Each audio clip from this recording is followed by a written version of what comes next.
Shalom sahabat kuntum yang terkasih, kita jumpa lagi pada akhir pekan yang kedua bulan Februari tahun 2023. Hari ini adalah hari Sabtu tanggal 18 Februari tahun 2023 yang merupakan hari biasa dalam pekan biasa yang ke-6 dengan warna liturgi adalah hijau. Kuntum pada hari ini mengambil tema Transfigurasi Yesus Kristus di puncak gunung. Sahabat kuntum yang terkasih, struktur bacaan kita pada hari ini terdiri dari bacaan pertama yang diambil dari kitab Ibrani 11 ayat 1 sampai dengan 7, Mazmur tanggapan diambil dari kitab Mazmur 145 ayat 2 sampai dengan 5 dan ayat 10 sampai dengan 11. Bait pengantar Injil diambil dari Injil Markus 9 ayat 6 dan bacaan Injil pada hari ini diambil dari Injil Markus 9 ayat 2 sampai dengan 13. Bacaan Injil pada hari ini dapat dibaca pula dalam Injil Matius 17 ayat 1 sampai dengan 13 dan Injil Lukas 9 ayat 28 sampai dengan 36.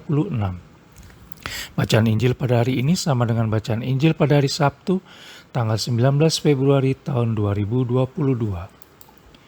Sahabat kuntum yang terkasih, saya akan bacakan bacaan Injil kita pada pagi hari ini yang diambil dari Injil Markus 9 ayat 12 sampai dengan 13. Yesus dimuliakan di atas gunung. 6 hari kemudian Yesus membawa Petrus, Yakobus, dan Yohanes bersama-sama dengan mereka. Ia naik ke sebuah gunung yang tinggi. Di situ mereka sendirian saja. Lalu Yesus berubah rupa di depan mata mereka, dan pakaiannya sangat putih berkilat-kilat. Tidak ada seorang pun di dunia ini yang dapat menggelantang pakaian seperti itu. Maka nampaklah kepada mereka Elia bersama dengan Musa. Keduanya sedang berbicara dengan Yesus. Kata Petrus kepada Yesus, "Rabi, betapa bahagianya kami berada di tempat ini. Baiklah kami dirikan 3 kemah, satu untuk engkau, satu untuk Musa, dan satu untuk Elia." Ia berkata demikian sebab tidak tahu apa yang harus dikatakannya karena mereka sangat ketakutan. Maka datanglah awan menaungi mereka, dan dari dalam awan itu terdengar suara, "Inilah anak yang kukasihi, dengarkanlah dia." Dan sekonyong-konyong waktu mereka memandang sekeliling mereka, mereka tidak melihat seorang pun lagi bersama mereka kecuali Yesus seorang diri. Pada waktu mereka turun dari gunung itu, Yesus berpesan kepada mereka supaya mereka jangan menceritakan kepada seorang pun apa yang telah mereka lihat itu sebelum Anak Manusia bangkit dari antara orang mati.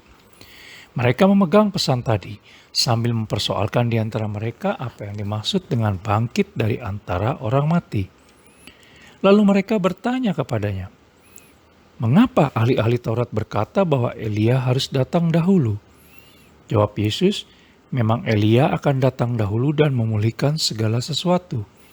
Hanya bagaimanakah dengan yang ada tertulis mengenai Anak Manusia, bahwa ia akan banyak menderita dan akan dihinakan? Tetapi aku berkata kepadamu, memang Elia sudah datang dan orang memperlakukan dia menurut kehendak mereka, sesuai dengan yang ada tertulis tentang dia." Demikianlah Injil Tuhan, terpujilah Kristus. Sahabat kuntum yang terkasih, sebelum kita lanjutkan renungan kita pada pagi hari ini, jangan lupa untuk menekan tombol like dan subscribe yang ada di bawah video kuntum ini, agar kuntum dapat terus berkembang semakin baik di masa yang akan datang. Terima kasih sebelumnya dan mari kita lanjutkan renungan kita pada pagi hari ini. Sahabat kuntum yang terkasih, dari bacaan Injil pada hari ini yang diambil dari Injil Markus 9 ayat 2 sampai dengan 13, penulis memetik beberapa hal, antara lain yang pertama, untuk sampai ke puncak ketinggian maka manusia mesti melewati perjuangan dan pengorbanan. Yang kedua, gambaran kemuliaan yang para murid saksikan di puncak gunung yang tinggi adalah gambaran kemuliaan kebangkitan yang akan Yesus Kristus dan para murid alami secara abadi setelah menjalani salib dan penderitaan di bumi. Yesus Kristus telah memilih orang-orang tertentu dan diberi kesempatan untuk melihat serta mendengar hal yang tidak dapat dilihat dan didengar oleh khalayak ramai, sebagaimana halnya Petrus, Yakobus, dan Yohanes dalam bacaan Injil pada hari ini. Orang-orang pilihan ini ternyata harus mengerjakan tugas dan menanggung penderitaan yang lebih berat dari orang-orang lain. Sebagaimana kita ketahui bahwa Petrus dan Yakobus harus mati secara tragis sedangkan Yohanes hidup lebih lama dari yang lain untuk mencatat dan menyampaikan wahyu Tuhan kepada semua orang. Yang ketiga, semua orang yang dianugerahi untuk pilihan hidup yang agung dan mulia mesti siap sedia untuk memikul salib serta menjadi hamba dan pelayan bagi sesama. Apapun pengalaman rohani yang dialami, seyogianya tidak membuat kita menjadi sombong rohani. Bersyukurlah kepada Allah Tritunggal Maha Kudus yang telah memilih kita dan mempercayakan berita kebenarannya. Pelajari firman Allah Tritunggal Maha Kudus dengan tekun agar dapat memahami semangat dan setiap peristiwa yang tercatat di dalamnya.